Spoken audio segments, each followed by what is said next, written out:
ఎన్టీఆర్ గారి 101వ జన్మదినోత్సవ సందర్భంగా ఈరోజు ఘాట్కి రావటం జరిగింది.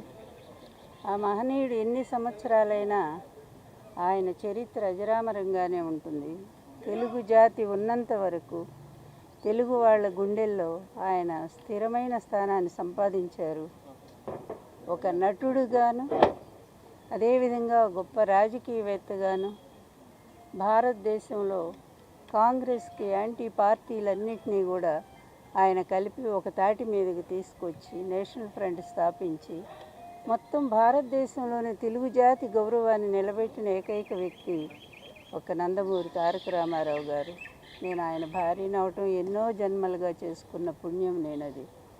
ఆ మహనీయుడిని ఇప్పుడు కుటుంబ సభ్యులు మేమే కాదు, యావత్ ఆంధ్ర జాతే కాదు, ఎక్కడ విదేశీయాల్లో ఉన్న తెలుగు జాతి కూడా ఆయన్ని స్మరించుకుంటూనే ఉంది.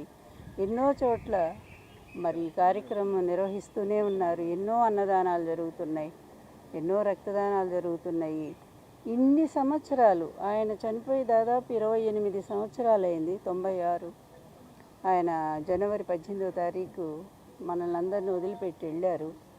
కానీ ఆయన కీర్తి మాత్రం ఎప్పటికీ చెక్కు చెదరకుండా అలాగే ఉండిపోయింది. అది నిజమైన ఇది. అంటే మనిషి పుట్టుక ఎక్కడ ఉంటుందంటే మరణం తర్వాతే ఉంటుంది.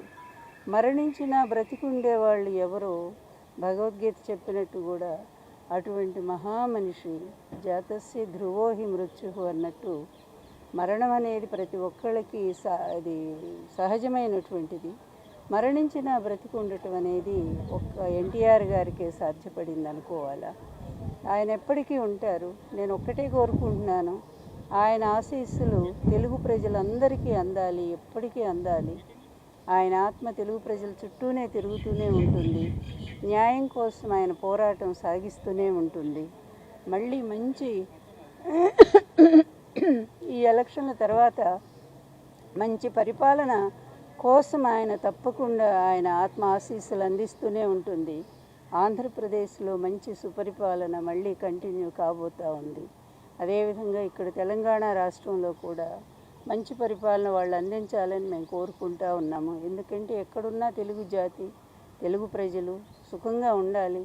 నాయకులైన వాళ్ళు స్వార్థానికి, అవినీతికి తల వంచితే ఏ విధమైనటువంటి శిక్షలు ఉంటాయో కూడా ప్రత్యక్షంగా చూస్తూ ఉన్నాము.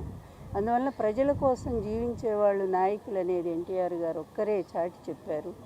అందువల్ల ఆయన స్ఫూర్తితో ఆంధ్రప్రదేశ్లో పరిపాలన అలాగే సాగుతూ ఉంది.